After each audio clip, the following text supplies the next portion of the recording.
Yeah, I think it's much more easier being a player, Jim, to be honest. But listen, we're here.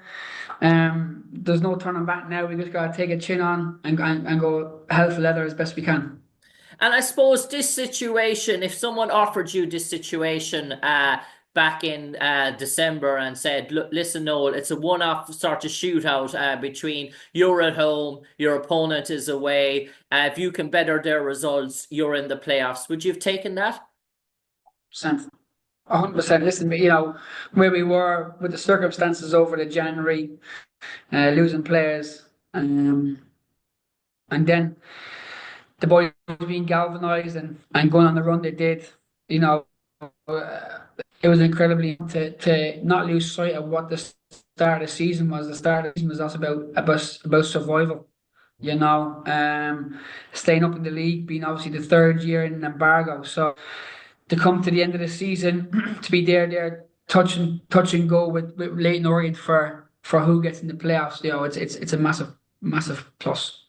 Yeah, and I suppose there has been an awful lot of publicity on League One this year. I suppose an awful lot has got to do with American owners, with Tom Brady's attachment to Birmingham, with Rob McIlroy and Ryan Reynolds' attachment to Wrexham. And I suppose investment tells in both cases. Both teams are promoted to the championship. But people forget there's an awful lot of big clubs in this division with Premier League history, with pedigree, with former FA Cup winners in this league as well. And some big names aren't in the playoffs. We think Huddersfield Town were in the Premier League a few years ago, not in the playoffs. Bolton Wanderers for many years under Big Sam graced the Premier League, not in the playoffs. Barnsley, another team that have been on the cusp of Championship and the Premier League in the past, and then Wigan Athletic FA Cup winners. All those sort of teams are sort of below you. Does that in one show shows the strength of the league that we have the likes of Stockport and Wickham already confirmed in the playoffs when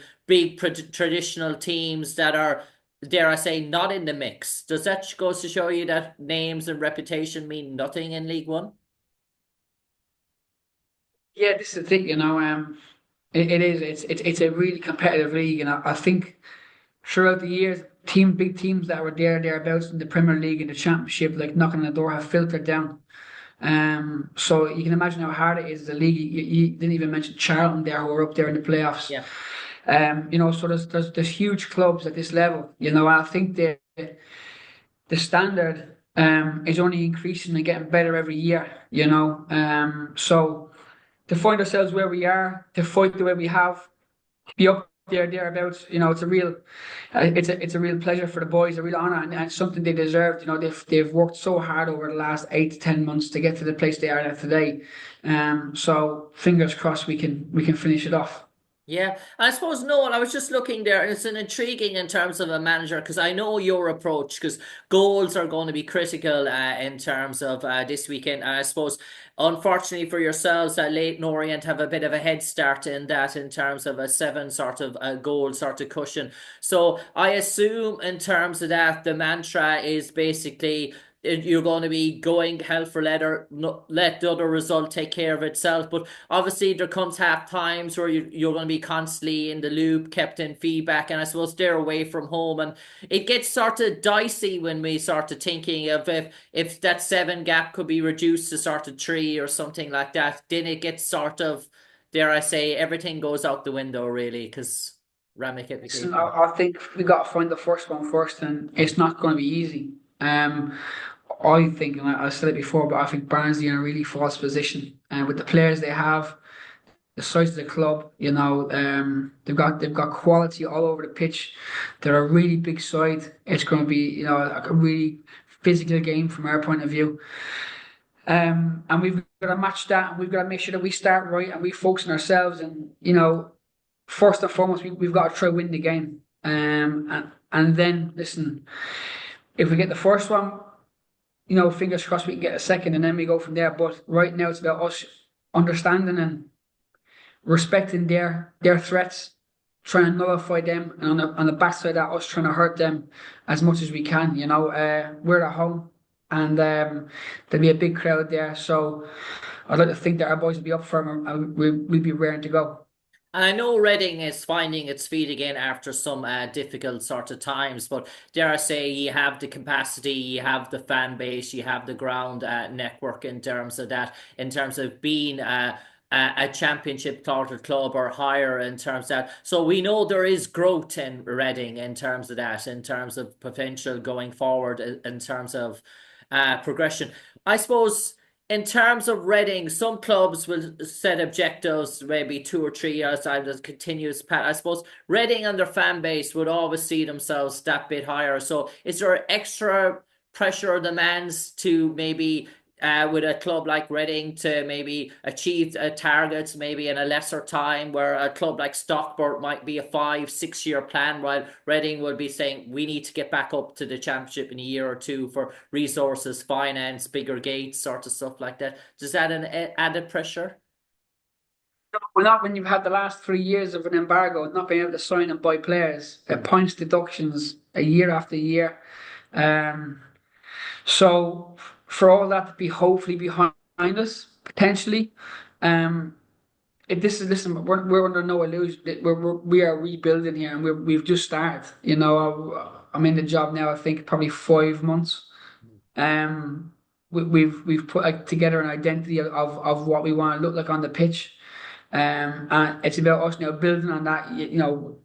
Layer by layer, bit by bit, trying to improve as best we can along the way, and see where we leave it. Obviously this season's not finished yet. Who knows what can happen? Fingers crossed things go our way on Saturday and we continue the journey. But if it doesn't, in my eyes, these boys have already won. They've won in terms of how they've performed, how they've conducted themselves, having the second or third smallest budget in the league. It doesn't matter the size of your stadium. It doesn't matter the size of your football club. We've had the youngest squad, the smallest squad, and the third or second smallest budget in the league. And to be where we are under them circumstances, over the constraints of the last 3 years, I think the boys can be pretty proud of what they've done. And like we said, we've only just started. Yeah, and there's always been a great connection here in Ireland with Reading, obviously, with Shane Long, with Kevin Doyle, with your sort of self as well. Dawson, the Reading journey, Irish journey, jersey to much extent. These were very much experienced players. And I look at through your side, and probably the name that strikes me out with big time experience with Tom Carroll in terms of playing at a Premier League, a higher level with sort of Swansea. You mentioned a young squad there. I know Tom is probably in the latter stages of his career, but how important in a week like this is to have a player with big game experience like that in around the locker room, the dressing room, in terms of that can give a sense to the younger lads of what an occasion that is like, in terms, I know you've experienced it as a player yourself, but from a player to another player, because sometimes players don't open up to their manager. Yeah, no, it's important. We have two or three that have been in and around playoff positions, like Billy Bowden as well, who we brought in Jan. And we just felt we needed that little bit of experience in to help the group. And when they come on the pitch, they're valuable to us, but when they're off the pitch, they're even more valuable. Talking to the younger ones, giving their experience, giving their advice. So I'll be asking Tom just to go around the group tomorrow, and Billy, just say, listen, nothing changes for us. We still got to do the right things. Still got to do the basics really well. It's another game. There's 3 points on the line. Just stay in control, stay calm, know your job in and out of possession. Because then after that we can look at other things. But right now, it's the focus will be on that. And it's great to see young Irish managers getting their opportunity in the English game. For many years, we had Chris Hughton flying the solo torch there for Ireland. But it seems to be a great thing. I know Robbie Keane is doing great stuff out abroad in Europe as well. But you're coming across another Irish manager as well, as making it a transition for player to coaching, Conor Horan as well. Yourself and Conor, you would probably, I imagine, have shared the camp a few times together with Ireland or sort of I stuff don't like think that. I don't think we did. I think I'm slightly older. I say slightly. I'm a bit older than Connor. But listen, he had an unbelievable career as a football player. I know his age really well. He was a player with me here at Reading at the time. He says he's a great guy. He'll be an ambitious lad. He'll want to win the game on Saturday. There's no doubt. He'll want to finish the season, with a positive. I don't expect any favours from that side of it. And also I know that he'll put out a team as to be as competitive and as strong as they can. Like I said, they've got big players at this level. They've got good players with Russell and Humphreys, and they've got a lot of boys that have got plenty of experience of winning leagues and playing the league above. So, like I said, this is not going to be an easy game. There's no easy games at this level. But you mentioned the teams that are here, at this level playing the size of the clubs. So it'll be a tough one for us, but one that we have to attack. We've got no other option. I think it's going to be a tough game for Leyton Orient, but they've been on an incredible run as well. They've got a really good manager, good staff, good players. So we just got to take care of our stuff first, the best we can, and then take a look at what's happening across the road in that kind of a sense. Second last question for you, Noel. You mentioned that being at home, and I suppose how important that is that for you in terms of the final day? I know Leyton Orient have to go to an intimidating place, which is Huddersfield Town. It's never an easy time, and we know Huddersfield Towns with their capabilities on any given day they can beat anyone, and even championship sort of status as well. I know Barnsley is no difficult assignment either. They're another sort of big club in their own right, but the importance of being at home in terms of having that 12th man behind you. Absolutely, and I mean, like I said, our fans have been, they've been with us every step of the way, and I think they deserve this as well. It's again, they've stuck with us through the tough times. I think it's probably one of, if not the toughest time at the football club in the history. So for them to have a day like Saturday coming up, we want plenty more of them, but I want them to enjoy it. I want them to enjoy it, get behind the boys. It's not going to be all our own way.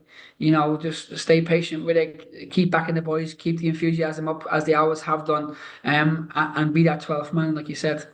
Yeah, and finally for me to you, Noel, I suppose the managerial gigs for some players, they really engross it. For others, it's not their cup of tea. Some people dip their toes into it and decide, not for me. The great Teddy Sheringham, obviously dipped his toes and said it wasn't for him. Some other players, then have sort of lesser careers, but go on to great things like Eddie Howe at Bournemouth, who will be probably known as a manager rather than a player, but he was very a good player as well. How are you enjoying that gig? You're in it 4 or 5 months, are you sort of saying, yeah, this is something I can see myself, hopefully, if everything goes well, doing a long term in terms of, is it enjoying for you so far?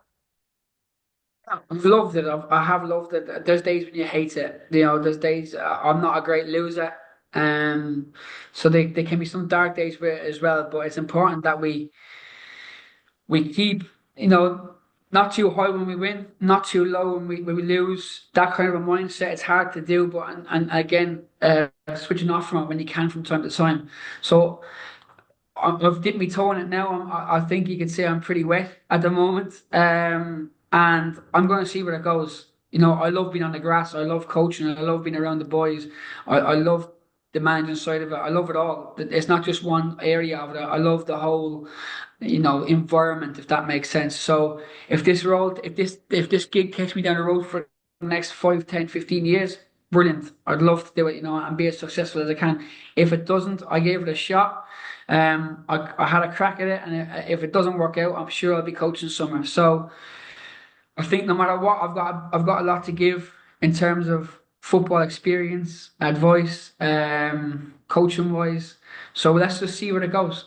And lastly, one quick thing. Stephen, the brother, is he going to be there at the weekend? Are you constantly I in don't know touch where over he is. phones?